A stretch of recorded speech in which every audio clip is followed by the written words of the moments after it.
የአፍሪካ ድንቃ ድንቅ መዝገብ ላይ ስሙ በክብር አርፏል። የዓለም ድንቃ ድንቅ መዝገብ ሰራተኞችም እዚሁ ኢትዮጵያ ድረስ መጥተው አስመርምረውት ጉዳዩ በፕሮሰስ ላይ ይገኛል። ከባለቤቱም ጋር ድጋሚ ልጅ ላለመውለድ ተስማምተዋል። ከ8 ዓመታት በፊት ህይወቱ ላይ ያጋጠመው እንግዳ ነገር በሽታ ይሁን በረከት ለእርሱ ለሳይንሱ ግልጽ የሆነ ነገር የለም። ላለፉት 8 ዓመታት እንቅልፍ የሚባል ነገር በአይኑ ዞሮ የማያውቀው ቁምላቸው ታሪኩን ሊያካፍለን ስቱዲዮአችን ድረስ መጥቷል። ቁሜ እንኳን ደህና መጣ። እንኳን ደህና ቆያችሁ። ሁሉ ሰላም? ሁሉ ደህና። ስምን መልአክ ያወጣዋል ይባላል። እንደዛ ነው። ቁምላቸው ማን ያወጣል ስምን? ፋዘር ነው። ከፋዘር በስተጀርባ መልአክ አለ ማለት ኦፍኮርስ ያስብላል። ምክንያቱም ወደፊት የሚመጣውን አለመተኛትህን አይቶ ቁምላቸው ሲባል ታይቶት ይሆናል ምናልባት።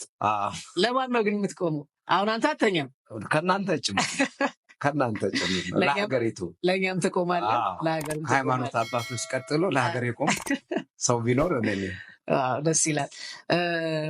ከ8 ዓመታት በፊት ምን ነበር የተፈጠረው? ከ8 ዓመታት በፊት እንቅልፍ ተኛ ነበር። እሺ 2008 ማለት ነው። ከ2008 ጀምሮ እስካሁን ድረስ እንቅልፍ ያጣሁበት አጋጣሚ ነበር። ታስታውሰዋለህ ያን አጋጣሚ በምን ምክንያት እንደተፈጠረ? እንቅልፍ 2008 ግንቦት 11 ላይ ነው። ከዛች ቀን ጀምሮ እንዳጣው አስታውሳለሁ። ከዛ በፊት የእንቅልፍ ችግር አልነበረብኝም። በወቅቱ በየአካባቢው የሚካሄድ የባህል ፌስቲቫል ውድድር የሚባል ነገር ነበር። እሺ የዛ ፌስቲቫል የራሴን ቲም ይዤ የባህል ቡድኑን ማለት ነው አጋጣሚ በዛ ዘርፍ ላይ ስለሚሰራ ውድድር ነበር። አጋጣሚ በየአመቱ የባህል ውድድሩን እናሸንፍ ነበር። በቃ በዛች መድረክ ነው ከዛች መድረክ ጀምሮ አጋጣሚ መድረኩን ፐርፎርም አድርገን በጥሩ ሁኔታ ታውነን የባህሉን ዋንጫ በላን። የደስደስ አንድ ሆቴል ይዘን ተጫወትን። ከዛች ጊዜ ጀምሮ ነው እንግዲህ እንቅልፍ ያጣሁት። እንቅልፍ ያጣሁበት ምክንያት እንግዲህ የደስታው ብዛት ይሁን ምን ይሁን አይታወቅም፣ እንቅልፍ አጣ። ከዛ በፊት በደንብ ትተኛ ነበር። በደንብ እንደው ጋደም ካልኩ ለራትም ይሁን ለመኝታ ተቀስቅሼ አልነሳም። በጋደም ባልኩበት ወንበር ላይ ማደር ነበር ስራዬ።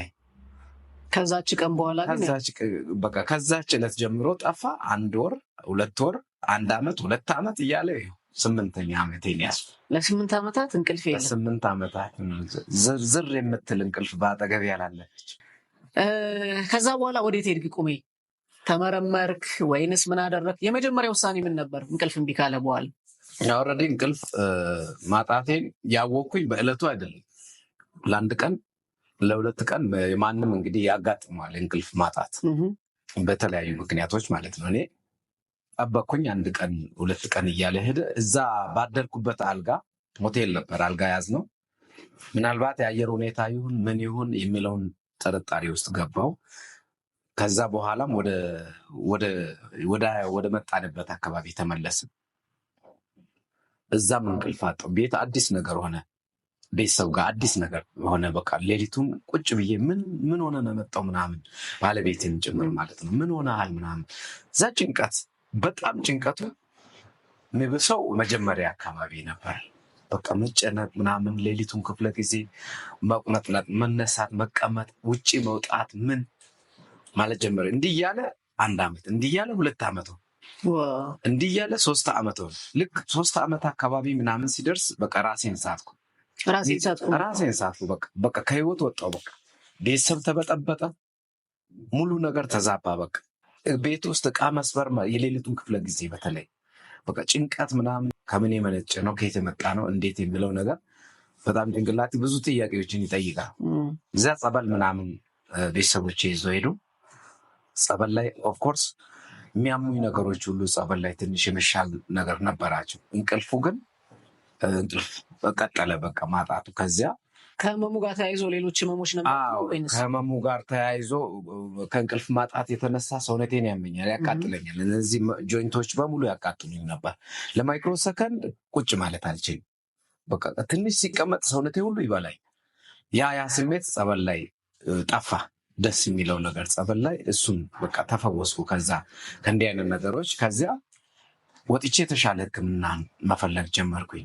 ብዙ ሕክምናዎችን ተከታተልኩኝ። በጣም በርካታ ሆስፒታል ጅማ አካባቢ፣ ወላይታ ሶዶ አካባቢ፣ እዚያው አዲስ አበባም ቢሆን ሕክምናዎችን ተከታተል። የሕክምና ሰዎች ራሱ ከመገረም ውጭ ምንም ያመጡት ነገር በቃ ከመገረም ውጭ ያመጡት ነገር የለም። ብዙ ሳይካትሪስቶች ነበሩ። ከዚያ ከሕክምናዎችን በራሴ ሂደት ብዙ ከሄድኩ በኋላ አሁንም መፍትሄ ሳጣ በራሴ ዩቱብ ቻናል ላይ ጽፌ ፖስትኩኝ።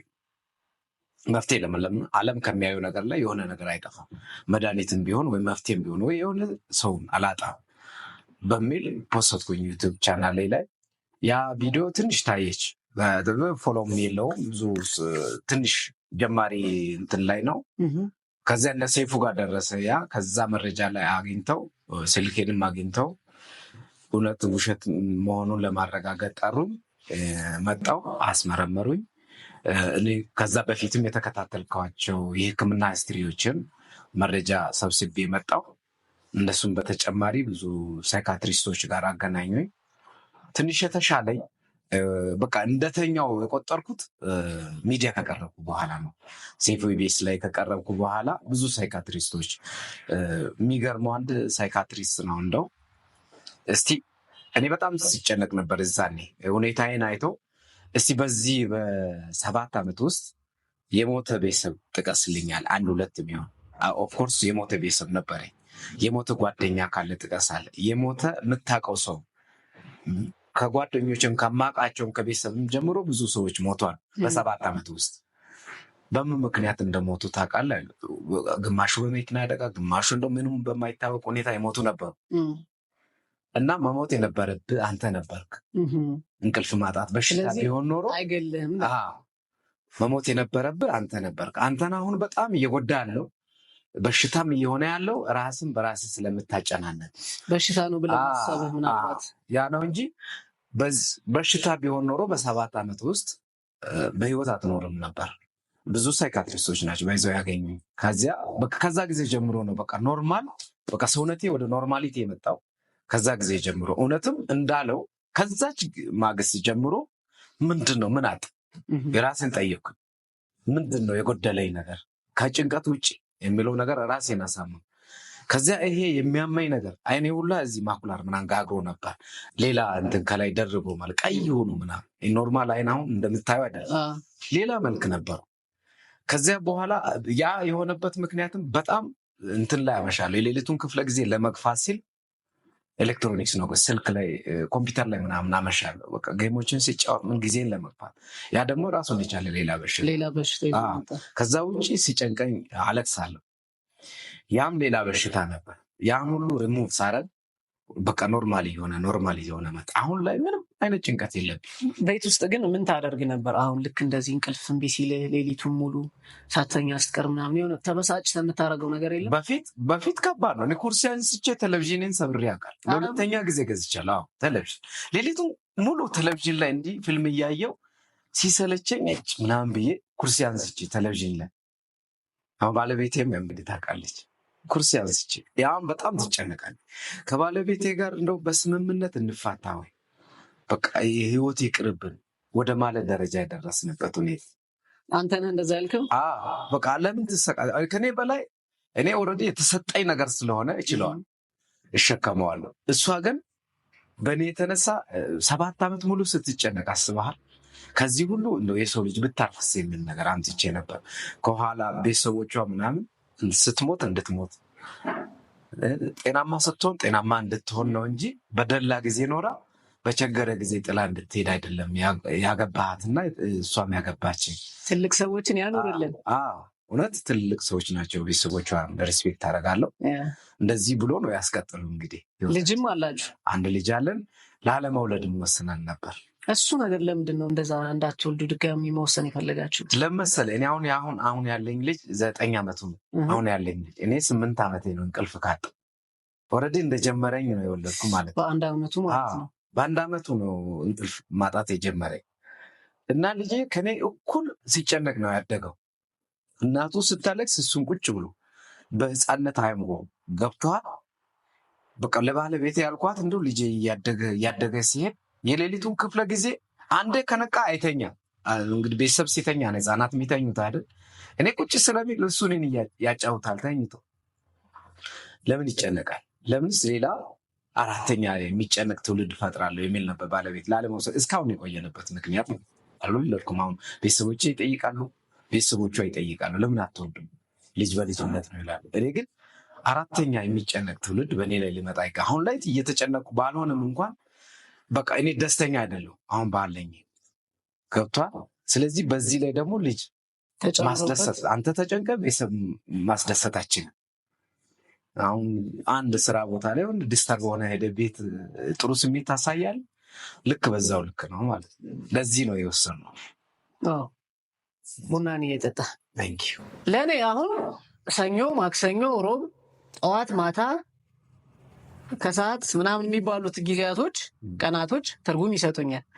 ለቁምላቸው ትርጉም አላቸው እነዚህ ቀናቶቹ ጊዜያቶቹ። ልዩነትስ እኔ ጋ ለአንተ 7 ቀን ለእኔ 14 ቀን፣ ለአንተ ማታ ለእኔም ቀን ነው፣ ለአንተ ቀን ለእኔም ቀን ነው። ልዩነታችን እዚህ ጋር ሳምንቱን በ7 ነው። በሳምንቱ 7 ቀናት ካልተኛበት 14 ቀን አለ ማለት ነው። 24 ሰዓቱ 48 ኦፕን። ስለዚህ ማታው ክፍለ ጊዜም የቀኑ ክፍለ ጊዜም ለእኔ አንድ ነው። ቆይ እኔ ግን የገባኝ ነገር ላይክ ይደክመሃል አይደል? ቀን ቀን ትሰራለህ፣ ይደክመሃል። ሲደክምህ ከዛ በኋላ እንዴት ነው አርፈህ ድጋሚ በርትተህ የምትነሳው? ምን ስታደርግ ነው? እኔ አሁን አንቀላፋው ምለው ስጋዬን ሳስተኛ ብቻ ነው። እንቅልፍ ስለወሰደኝ ሳይሆን አሁን ልክ እንደተኛውና እንደነቃው ተኝቼ እንደነቃው ሰው የሚቆጥረው ልክ አልጋ ላይ ሰውነቴን ሳሳርፍ ሲተኛ ኖርማሊ ሰውነቴ ሪላክስ ያ ሪላክሴሽን ነው ለእኔ እንደ እንቅልፍ የምቆጥረው በአሁኑ ሰዓት ማለት ነው። አሁን አንዳንዴ በጣም ረዥም ጊዜ ሌሊቱን ክፍለ ጊዜ እስከ 10 ሰዓት የሚቆይበት አጋጣሚ ያለ ዝም ብዬ አንዳንድ ሲደብረኝ ማለት ነው። ተኛ ካላለኝ እስከ 10 ሰዓት ሄዳለሁ፣ እስከ 9 ሰዓት ሄዳለሁ። በዛን ሰዓት ልክ እንዳላንቀላፋው ነው የሚሰማኝ። ተኝቼ ግን ኖርማል ተኝቼ እንትን ካልኩኝ ልክ ሰውነቴ እንትን የሚለው እንደተኛ ሰው እንዳንቀላፋ ሰው የሚቆጥረው ይሄ ነው በቃ ልዩነቱ። ስለዚህ ስጋ ሲያርፍ ጋደም የስጋ ማረፍ ለምን ያህል ጊዜ እንደዛ ታርፋለህ? ቢያንስ ለ4 ሰዓት ያክል። ማታ ላይ እኔ በጣም አመሻለሁ። ቢያንስ ኖርማሊ ሰውነት ስጋዬን ለማሳረፍም 2 ሰዓት 3 ሰዓት ያክል ብተኛል። ልክ እስከ 8 ሰዓት ሄዳለሁ። ኖርማሊ ዝም ብዬ ቁጭ ብዬ ምንም ሳይመስለኝ 8 ሰዓት 9 ሰዓት ይሞላል ምንም ሳይመስለኝ ማለት ነው። ልክ ሰውነቴ ይደክማል። ከዚያ ከ9 ሰዓት እስከ 12 ሰዓት ምናምን ዝም ብዬ አርፋለሁ። ኖርማል ግን እያየሁ ነው። የለም እያየሁ እንቅልፍ የለም። ባውዛ ኦፕን ነው። መጀመሪያ 2 ዶክተር ያየኝ አንዱ እንደው እንዲህ ከሳይንሳዊ ምርመራ ውጭ በአካል እንደዚሁ ከኔ ጋር ቁጭ ብሎ ነበር። ባይዘው እሱም አይተኛም ማለት ይቻላል። ያ ዶክተር በጣም እኔን የመረመረኝ ዶክተር እንቅልፍ የለውም ማለት ይችላል። እንግዲህ በየትኛው ሰዓት ሁለተኛው ቆምላቸው በጣም አይተኛም፣ ግን በጣም ቁጭ ብሎ እኔን እየታዘበኝ እያየኝ ተወሰነ ጊዜ ተኛ። በቃ 1-2 ሰዓት ያክል ተኛና እኔ ካሜራ ተደቅኗል። አንደኛ ካሜራ ተደቅኗል፣ ሁለተኛ ሳይንሳዊ ምርመራ አርጓል። እሱ የእንትኑ ነው ድንቃ ድንቅ ላይ ልትመዘገብ የአፍሪካ ድንቃ ድንቅ ላይ አርጓል። ግን ኖርማሊ በራሱ ቢሮ አርጓል። እሱ ኖርማሊ ከምርመራ ውጭ በጣም ለማገዝ ብዙ አርጓል። የሳይኮም ለማከም ሞክሯል፣ ሳይንሳዊ በሆነ መንገድ ለማከም ሞክሯል፣ ብዙ ሄዷል። ልክ 10 ሰዓት ሲነሳም ስልክ እያነበብኩ ነበር። እንደው መጽሐፍ ምናምን ገዝቶ ነው የሰጠኝ። ዶክተር ብሩክ ነው ምናምን የሚባል ስሙ ካረሳው መጽሐፍ ምናምን የሚነበቡ መጽሐፎችን የማታውን ክፍለ ጊዜ እነዚህ ስልክ ላይ ኮምፒውተር ላይ ማምሸት አደጋ እንዳለው በማስረዳት መጽሐፍ ምናምን የሚነበቡ መጽሐፎች በጣም ለሰውነት ለጭንቅላት ጥሩ የሚሆኑ መጽሐፎች ምናምን ብሎ ገዝቶ ይሰጠኝም አለ። ከዚያ በጣም አይቶ you are not human being እንደዛ ነበር ያለኝ። በቃ አንተ ሰው አይደለህም፣ በቃ አንተ አምጣው እንጂ አሁን እንትንም ሰጥቶ ሞክር ለማስተኛት የሚሰጡ የሚሰጡ መድኃኒቶች አሉ፣ ማደንዘዣዎች አሉ። እሱን ሁሉ በዛም አይሰራም፣ በዛም ተሞክሯል። ስለዚህ አያድርገውና አሁን አንተ የሆነ አደጋ ቢደርስብህ ኦፕራሲዮን ማድረግ እንኳን በማደንዘዣ እንትን ማለት አይቻልም። አምጣው እንጂ ነው ነበር ያለኝ። ያ ማለት እንግዲህ በጣም ከባድ ነው። ይሄም ከእንቅልፉ ጋር ተያይዞ ነው አይደል? ከእንቅልፍ ጋር ተያይዞ ስለዚህ አሁን እነዚህ ሰዎች መጀመሪያ አንተን የአፍሪካ ድንቃ ድንቅ ላይ ለመመዝገብ ሲያስቡ ማን ነው ወደ እነሱ የወሰደ? እነሱ ሪኮመንድ ያደረገ ማን ነው? እነ ሰይፉና አሸናፊ የአፍሪካ ድንቃ ድንቅ ሰዎች ናቸው። መጀመሪያ እኔ በራሴም ብዙ ሕክምናዎችን ብዙ ሳይካትሪስቶችን አግኝቻለሁ። ከሚዲያ ከመቅረቤ በፊትም ብዙ ሳይካትሪስቶችን በራሴ ማለት ጅማ ላይ ሶዶ ላይ ምናምን ብዙ ሳይካትሪስቶችን አግኝቻለሁ። ተመሳሳይ ነው ግን በጣም እዚህ የሰጡኝ እንትን ነው የሳይኮ ትምህርት ነው። በቃ መድኃኒት አንድ ሳይሰጡ ነው በሳይኮ በቃ ይሄ የሚያመኝ ነገር ምናምን ሊተወኝ የቻለ። ስለዚህ መጀመሪያ አጣሩ አለመተኛትን፣ ከዛ ወደ ምርመራ ወሰዱ፣ መረመሩ፣ አተኛም፣ ከዛ በኋላ እውቅናው ተሰጠ ማለት ነው። ከዛ በኋላ ደግሞ ድጋሚ የዓለም ድንቃ ድንቅ መዝገብ ሰራተኞችም እዚሁ ኢትዮጵያ ድረስ መጥተው አስመርምረው ነበር። የእነሱ እንዴት ነበር? ኦልሬዲ እነሱም በተመሳሳይ መንገድ ነው የራሳቸውን የምርመራ መሳሪያ የሚይዘው ነው የመጡት። ቼክ ያደረጉ በካሜራ ቼክ አፕም አድርጓሉ። እዛ ሰርቶ ሄዳሉ። አሁን እንግዲህ ፕሮሰስ ላይ ነው ይሆናል ብዬ ገምታለሁ። አልመጣም ግን ትልቅ ሪካርድ እንደሆነ ነው እኔ የነገሩኝ። ትልቅ ሪካርድ እንደሆነ የዓለም ትልቁ ሪካርድ እንደሆነ አንድ በዓለም ላይ ለ40 ዓመት ነው ምናምን ያልተኛ ሰው አለ። የእሱ በጦርነት ምክንያት የሰንትራል ሲስተሙ ተመቶ ነው። በዛ መንገድ ምናምን የሚል ኢንፎርሜሽን ነው የሰጡኝ። ኦልሬዲ አሁን ሰርተፊኬቱ ያው እኔም እሱን እየጠበቅኩ ነው፣ የወርልድ ሪካርዱ ማለት ነው። እሱ ነገር ሲመጣ ክፍያ አለው ብለዋል ወይስ ነው እውቅና ብቻ ነው? አይ ይኖረዋል፣ የጊነስ ክፍያ እኮ ይኖረዋል አለው አይደል? ያን ክፍያ ከሌለው ይቅርብን እውቅና። እኔ ምን አገባኝ? ከከፈሉ ነው ዋናው። የት ውስጥ ነበር የመረመሩ? እዚህ ሳንስፖርት ሆቴል። እሺ፣ እዚህ ነበር አምጥቶ ሳንስፖርት እዚህ ጀርባ እዚህ ነበር የመረመሩ። እንዴት ነበር ምርመራው? እንዴት ነበር ቼክ ያደረጉ? የራሳቸው ኢንስትሩመንት አላቸው፣ የምርመራ መሳሪያም አላቸው፣ ካሜራ ቼክአፕም አላቸው። ካሜራ እንዲህ ሌሊቱን ክፍለ ጊዜ እነሱ እንግዲህ ቁጭ ብሎ ቼክአፕ ማድረግ አይችሉም። በካሜራ ደቅነውብኝ እኔ እንደዚሁ ሶፋ ላይ ቁጭ ብዬ ነበር። ለስንት ቀን? ለ3 ቀን። 3 ቀን ሙሉ? 3 ቀን ከነሱ ጋር ቆይቼ ማለት ነው። ከዚሁ ጋር እንቅልፍ ከማጣት ጋር ተያይዞ በጣም ጫና አሳድሮብኛል ወይም ደግሞ ይሄኛውን የህይወት ክፍሌ ጎድቶታል የምትለዋለህ? በጣም እንቅልፍ ማጣት ከባድ ነው። በእኔ ላይ ያደረውን ጫና ባነሳ የቤተሰብ ደስታ መደፍረስ አንደኛው ነው። ያው ደስታ አንተ ራስህ ደስተኛ አይደለም፣ ቤተሰብ ደስተኛ አይደለም። ይህ ሀፕን ካረገ ወዲህ ማለት ነው። የቤተሰብ ሰላም ማጣት፣ የኔ ሰላም ማጣት፣ ከዛ ውጭ ለስራ ያለኝን ሞራል እና ሰራለሁ። አሁን ለምሳሌ እንቅልፍ ካጣው ወዲህ እንግዲህ ኖርማሊ ይሄን ያክል እንቅልፍ አጥተህ ከቆየ መስራት አለብህ። መስራት ስችል ሳሰራ መቁረጥ የራሱ መልሶ ይገላል። ሳሰራ መቅረት የራሱ ይሄንን ነው እንግዲህ በጣም በህይወቴ ላይ ጫና ያሳደረው። እነኛ ለቤተሰብ ፍቅር አሰጥም። ኖርማሊ በቃ ከህይወት ዘይቤ ትወጣለህ፣ ከህይወት መንገድ ትወጣለህ። በቃ ደስተኛ አትሆንም። ደስተኛ የምትሆንበት ደግሞ ይህንን ወደ መልካም አጋጣሚ ስትቀይር ነበር። ይህንን አለማድረግም ራሱ መልሶ ጤናህን ይነሳል፣ ሰላምን ይነሳል። ምን ነበር የምትሰራው እዛ እያለህ? ደውሮ እያለህ? እኔ ደውሮ እያለሁ በፊት የመንግስት ሰራተኛ ነበርኩ። ከዛ ለቅቄ ወደ ንግድ ዓለም ገባው። ከንግድ ዓለም ደግሞ ወደ ኃላፊነት ቦታ መጣው። እንቅልፍ እምቢ ሲለኝ የመንግስት ኮሚኒኬሽን ኃላፊ ነበርኩኝ። በመንግስት ኮሚኒኬሽን ቢሮ ኃላፊነት በአመራርነት ቦታ እየሰራው ነበር። ከዛው ነው እንግዲህ ወደ አዲስ አበባ የመጣሁት። በዛ ውስጥ ነው እንግዲህ እንቅልፍ በስራ አጋጣሚ ያጣሁት። ወደ አዲስ አበባ የመጣው ለምንድነው? ለምርመራው ብቻ ነው ወይንስ ለኑሮም ጭምር? አዲስ አበባ የመጣሁበት አጋጣሚ አንደኛ የአፍሪካ ድንቃ ድንቅ ላይ ስሜ ከመስፈሩ የተነሳ ብዙ ግብዣዎች ይቀርቡልኝ ነበር። አንደኛ የኔም ፍላጎት ነበር። በፊት በአዲስ አበባ ላይ መጥቼ ቢሰራ ብዙ መስራት የሚችላቸው ነገሮች ነበሩ። እነዛን ነገሮች ማሳካት ቢችል የሚል ፍላጎት ነበረኝ። ተደምሮ የአፍሪካ ድንቃ ድንቅ ላይ ደግሞ ስሜ ሲሰፍር ከአፍሪካ ድንቃ ድንቅም ጀምሮ ከሴፉ ኢቢኤስም ጀምሮ ብዙ 1-2 እድሎችም አምልጦኛል። ከውጭ እንግዳ መጥቶ ፈልጎኝም ያጣበት አጋጣሚ ነበር።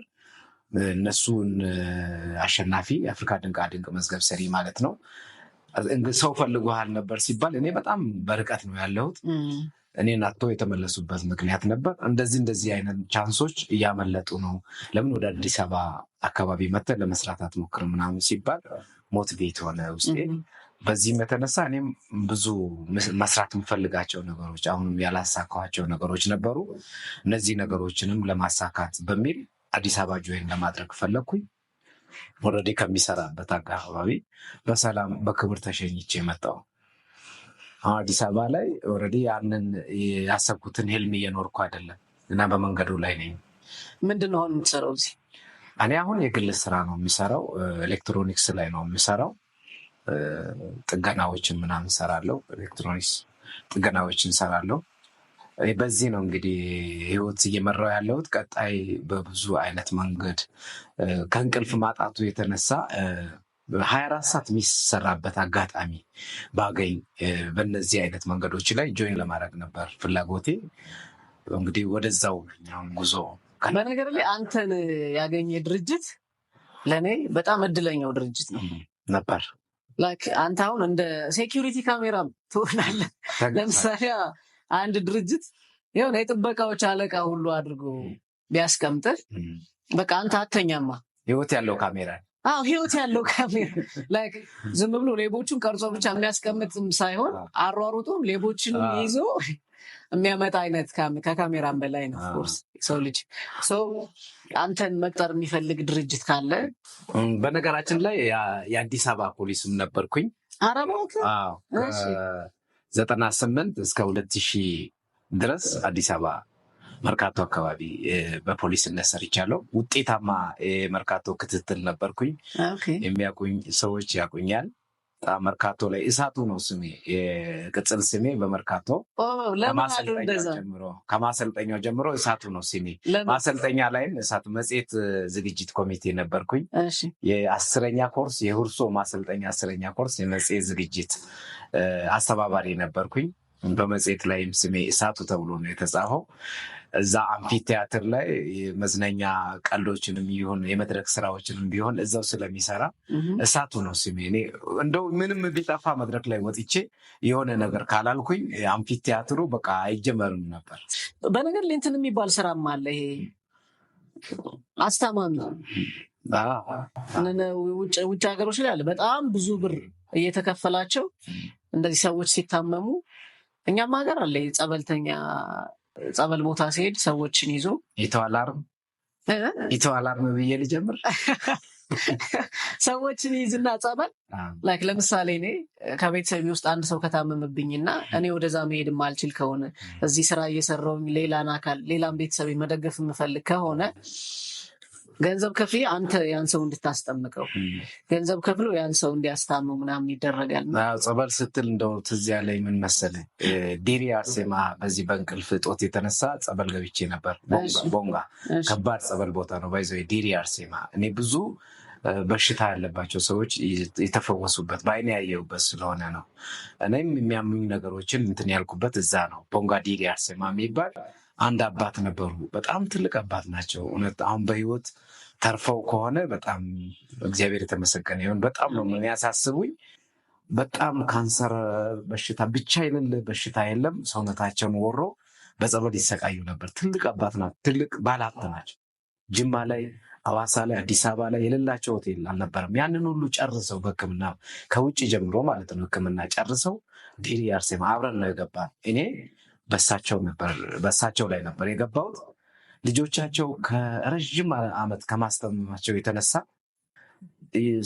ሰልችተዋሉ። ገብቷል። ጸበል ላይ መገላበጥን ይፈልጋል። ያቃጥላል ሰውነታቸው። እኔ ከታችኛው ክላስ ሲሆን እነሱ ከላይ ክላስ ነበሩ እና የማታ ላይ ያቃስታሉ፣ በጣም ይጮሃሉ።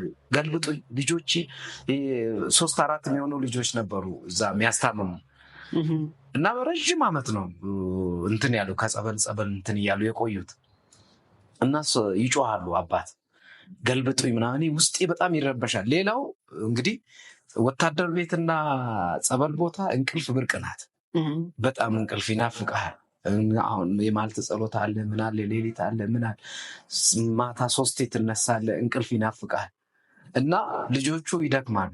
አንደኛ ለሳቸው ሲል ነው የገቡት እና ሌላው ሁሉ በቃ እንቅልፉ ብርቁ ስለሆነ ሌላው ሁሉ ይተኛል፣ አይሰማቸውም። እኔ ግን ኖርማሊ እዛው ጸበል ቦታም ሆኜ በቃ እዛው መጽሐፍ ቅዱስ እያነበብኩ ምን እያልኩ ስለማነጋ እንትናቸውን ሰማለሁ፣ ድምፃቸውን ጨነቀኝ በጣም።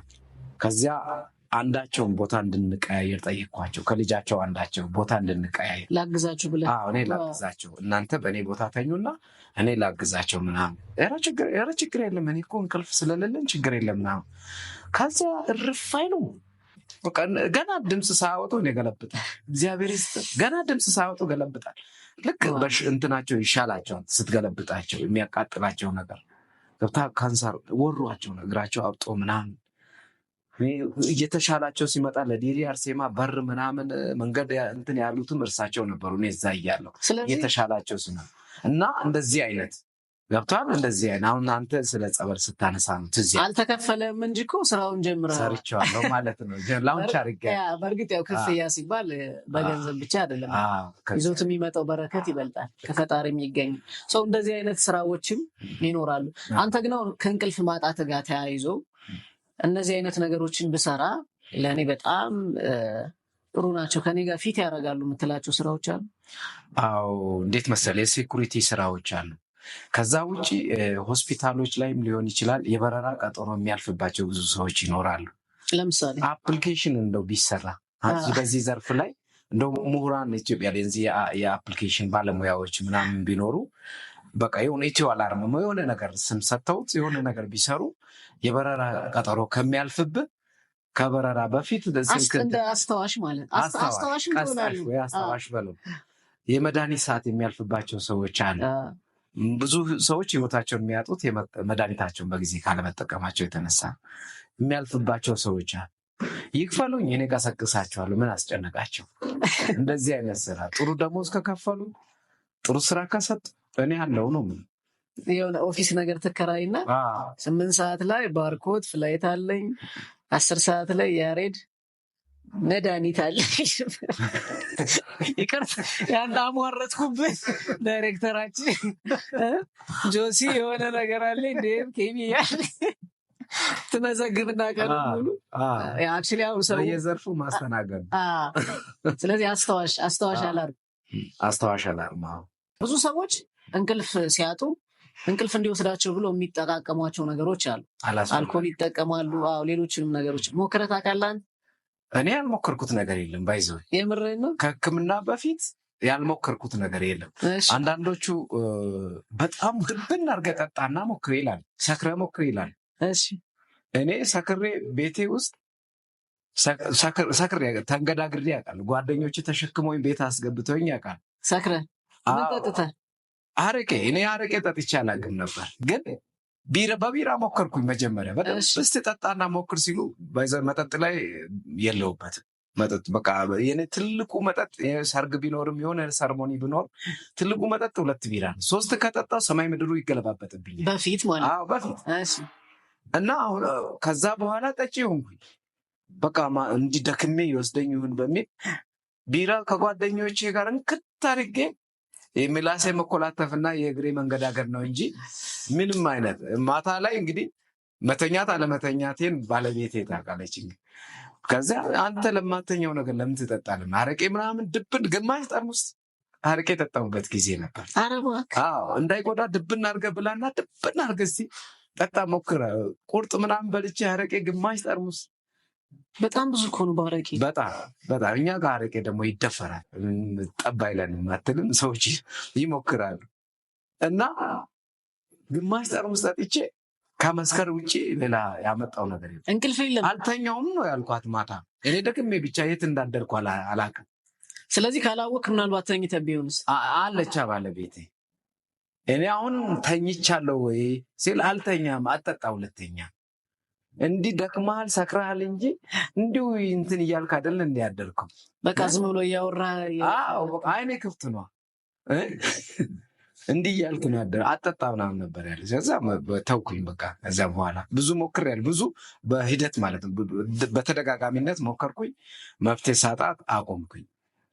አልኮሉም መፍትሄ እንደሌለው አቆምኩኝ። ምንም መፍትሄ የለም። እስኪ ቡና ደግሞ መፍትሄ ካለው ቡና ያነቃል እንጂ ቡናውን የምትከታተሉት እንግዲህ ሄሎ ቴክ አዌይ የተሰኘውን የሚሰማ የሚደመጥ ታሪክ ያላቸው ሰዎች ኬክ፣ ማኪያቶ፣ ቡናና ሌሎች ነገሮችን ቴክ አዌይ ሲያዙን ሄደን ታሪካቸውን የምንሰማበት። እንደ ቁሜ ደግሞ አይ እኔ ስቱዲዮ መጥቼ ብቻ እናንተ ቴክ አዌይ ቡናና ኬክ አዘጋጅታችሁ ጠብቁኝ፣ ስቱዲዮ መጥቼ ታሪኬን ላካፍላችሁ የምትሉን ካላችሁ ስራ ቦታችሁ ላይ፣ መኖሪያ ቤታችሁ ላይ እየመጣን አሊያም ደግሞ ስቱዲዮችን እየመጣችሁ የሄሎ ቴክ አዌይ እንግዳ በመሆን ታሪካችሁን እንድታካፍሉን በአክብሮት እንጋብዛለን። ታሪካችሁን ማካፈል የምትፈልጉም በዚህ የቴሌግራም አድራሻ መልእክት ያስቀምጡልን። የቲፕቲው ቤተሰቦች ደግሞ ብቸኛው ምንድን ነው የሚባለው ብቸኛው እኛ እንግዲህ እንደ ቁሜ አይነት ታሪክ ያላቸውን ሰዎች ቲፕ ያደረግንላችሁ ነው። የእናንተ ብቸኛው ቲፕ ደግሞ ዩቲዩብ ቻናላችንን ሰብስክራይብ ማድረግ፣ ሀሳባችሁን በኮሜንት መስጠት፣ እንዲሁም ደግሞ ላይክ እና ሼር በማድረግ የዩቲዩብ ቻናል እንዲያድግ አስተናጋጁን ባርኮት ቲፕ ማድረግ ነው። ቁሜ ለየት ያለ ገጠመኝ አለ? በጣም የሚገርም ገጠመኝ ነው ያለው። ካለመተኛት ጋር ተያይዞ ማለት ነው። ገጠር ነው። ትንሽ ደክመን ነው። በእግር ብዙ ያስኬዳል። ትንሽ መኪና ማይገባበት አካባቢ ነው። ከተማውን አልፈ ነው የምትሄደው። ለምንድን ነው የሄዳችሁት? ለቅሶ፣ የቤተሰብ ለቅሶ ነው። ለለቅሶ ልንደርስ ነው የሄድነው። መኪና ማይገባበት አካባቢ ተወሰነ የአንድ 2 ሰዓት ያክል በእግር ትሄዳል። በጣም አድካሚ ነው። ውጣ ውረድ ያለበት ነው እና ለቅሶ ቦታ ደርሰን ያው እንግዲህ ከቀብር በኋላ ነው የደረስነው። ማታ መሸ። ራታችን በልተን እንግዲህ እንዲሁ በሳሎን ተነጥፎልን ተኛን። እኔ ቀድሜ የሆነ ልጅ ነግሬዋለሁ፣ ኮሪደር ጥግ ላይ ለኔ አልጋ መቻች ምናምን ብዬ ሌሎችን እንዳልረብሽ ማለት ነው። እዚያ ኤርፎኔን ሰክቼ ስልኬ ላይ ነበር ያመሸሁት እና ሌሊት እያየው ነው። ሰው ሁሉ ተኝቷል። ጫማቸው ምናቸው ምናምን ውጭ ነው ያለው እና በመሀል 2 ልጆች ከምሽቱ 7 ሰዓት ላይ ከመኝታቸው እኩል ብንናል አንድ ላይ ነው የተኙት በመደዳ። ብንን ሲሉ እኔ ምን ሆኖ ነው ለሽንት መስሎ እንዲተጋጨንና ተመልሰው ተኙ። አሁንም ተኝቶ 1 ሰዓት ነው ምናምን ያክል ቆዩና አሁንም እኩል ብንን ሲሉ እያየው ነኝ። እንደገና ተኙ። ምን ሆኖ ነው ምናምን ብዬ እያየው ለምን ዶሮ ጮኸ። በቃ ሊነጋ ደረሰ ነው። ልክ ብድግ ሲሉ አሁንም ቁጭ ብያለሁ። ወደ 11 ሰዓት ተኩል አካባቢ ለሶስተኛ ጊዜ ብንን ሲሉ ቁጭ ብያለሁ። አተኛም እንደምናምን አይ ምናምን ብዬ እንትን አልኩ። ወጡ። ለምን እንደሚነሱት እነሱ ለካ ሌቦች ናቸው። ሌሊቱን ክፍለ ጊዜ የተለመደ ነው እዛ አካባቢ ገብቷል። ለቀስተኛ መስሎ ይገቡና ማታ ክፍለ ጊዜ ላይ ኪስን በርብረው በቃ ውጭ ያለ ጫማንም ጠራርገው ይዞ ነው የሚሄዱት። የተለመደ ነው። እኔ አላወኩም ሌባ መሆናቸው። ከኋላ እንትን ብሎ ሲወጡ ተከተልኳቸው። ወጣት ስለሆኑ ጠረጠርኩኝ። አንደኛ በተደጋጋሚ ማታ ክፍለ ጊዜን እየተኙ ስለሆነ ጠረጠርኩ። ከዛ ተከትዬ አንዱ በር ላይ የተኛ የቤቱ ልጅ ነበርና ተነሰነስ ብዬ ቀሰቀስኩና ተከተል። ምንድን ናቸው እነዚህ? ሌሊቱ ሙሉ አልተኙ ምናት ያዘው በአጥር ዘለው አመለጡ። ሌቦች ነበሩ እና እኔ ባልኖር ተዘርፎ ነበሩ ሰዎቹ ማለት ነው። ከዚያ ስቄ ተውኩኝ። ከለቅሶ ስንመለስ ከተማ ላይ ጠብቀው አለመተኛቴ ተነግሯቸው ከተማ ላይ ጠብቆኝ ዘላለምን አተኛ አንተ ተረገጥክ ያሉት ነገር እንዲህ ስራቸውን እኮ ነው ያስተካክሉት። እነሱ ይሄኔ ስንት ነገር አቅደዋል። በቃ ቢያንስ አፍርሼባቸው 50 ሀዘን የሚደርስ ይኖራል። ከ50 ውስጥ እንኳን 500 አንዳንድ ሺህም ከተገኘ ብዙ ነገር ነው የሚያገኘው። ከሩቅ ነው የሚሄደው ሰው ተዘጋጅቶ ነው ስንቅ ይዞ ነው የሚሄደው። አስበሃል? ከአንዱ ኪስ ላይ ቢያንስ 4,000 5,000 አያጡም። ዘላለምን አተኛ የዓመት በጀታቸው ዘላለምን አተኛ ነበር ያሉኝ እና እዛ ብዙ ሰዎች ያውቁኛል በዚህ ማጣት። ይሄ ማለት ሚዲያ ላይ ከመውጣቱ በፊት ነው? ሚዲያ ላይ ከወጣ በኋላ እዛ ያሉ ቤተሰቦችን በስም ነው የሚያውቁኝ፣ በቅርበትም የሚያውቁኛሉ። ለቅሶ ላይ በራሱ ማይተኛው ልጅ ብሎ ደንግጠው ለቅሶን ትተው። ሌላው በጣም ያዝናናኝ ነገር ደግሞ የሞባይል ቤቱ ዝርፊያ ገጠመኝ ነው። እሱስ ምን ነበረ?